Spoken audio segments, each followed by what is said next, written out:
Sefer Bamidbar, Parshat Bamidbar on what it means to count.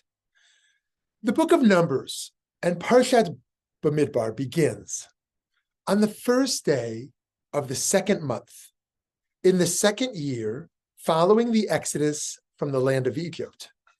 The Lord spoke to Moses in the wilderness of Sinai, in the tent of meeting, saying, "Take a census of the whole Israelite community by the clans of its ancestral houses, listing the names, every male head by head." Why would something seeming so banal as a census be a central focus of a book of the Torah? The medieval mystic Nachmanides, the Ramban, offered three reasons. The first is about the collective. God has a unique love for the Israelite people, Nachmanides argues, and the census was a way of marking the growth of this nation from the 70 people who went down to Egypt to now, 210 years later, over 600,000 men of military age and over 2 million people altogether. The Ramban's second rationale for the census was that it was a recognition of each individual Israelite. In addition to being a celebration of the nation, the census was an honoring of each person being counted. The people, albeit arms-bearing males, are not only counted by tribe, but listed by name. It's one thing to be counted, but another to be seen. The Sforno would later elaborate on this, saying, at that time, the names of the individuals reflected their specific individuality in recognition of their individual virtues. He then highlighted from Exodus chapter 33. And the Lord spoke to Moses, "I will also do this thing that you have asked, for you have truly gained my favor, and I have singled you out by name."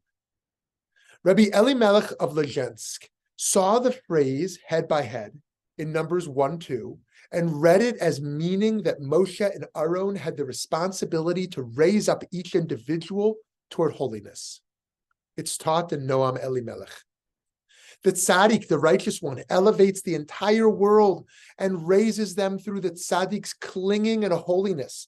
And through this, the tzaddik brings them close to the service of HaKadosh Baruch Hu, and this is called raising the head. When we do a head count, it's a disservice to think of heads as mere body parts, when what we're actually counting is human beings coming together. Raising the head, though, is not done in the same way for each person. Some people, Rabbi Elimelech taught, are already inclined toward the good. These people can find righteousness from the bottom up through their families and then the tribe of their ancestors. Others, however, need to first be bound to the righteousness that came from their ancestors, their tribe. This teaching goes on. The simple folk among the humans whose souls are not in such high level, they too need elevation and raising of the head. And why should they be lessened? And through what can they be raised? From that tzaddik needs to bind them to their holy ancestors. This is why sometimes it is written according to their ancestral houses, before according to their families, due to the fact that one needs to bind them to their ancestors first, so as to raise them among the rest of the families of Israel. Here we see that while every person needs to be raised toward their potential for holiness, the individual is not enough. A person needs to be connected to their tribe, their ancestral roots, their family, and their nation. Finally, Nachmanides points out that there is the practical purpose that the Israelites needed to be prepared militaristically, which explains why in this time only males aged 20 and older who could fight were counted. Additionally, numbers were needed in order to portion out the land of Israel fairly by the size of each tribe. So yes, counting people is a meaningful act for the sake of the collective, for each person, and for the function of communal services. But what is the imperative regarding counting today? Of course, it's a good thing to fill out the American census, as there's much at stake for getting sufficient resources appropriated to schools, social services, and more based on the size of the community.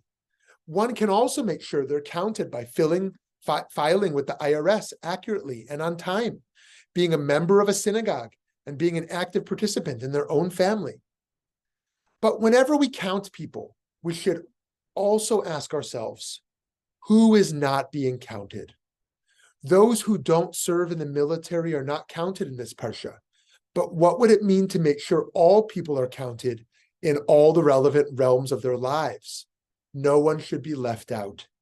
And in the Jewish world, we are leaving so many people out that it's becoming impossible to even know where the Jews are in order to count them, to recognize each human need.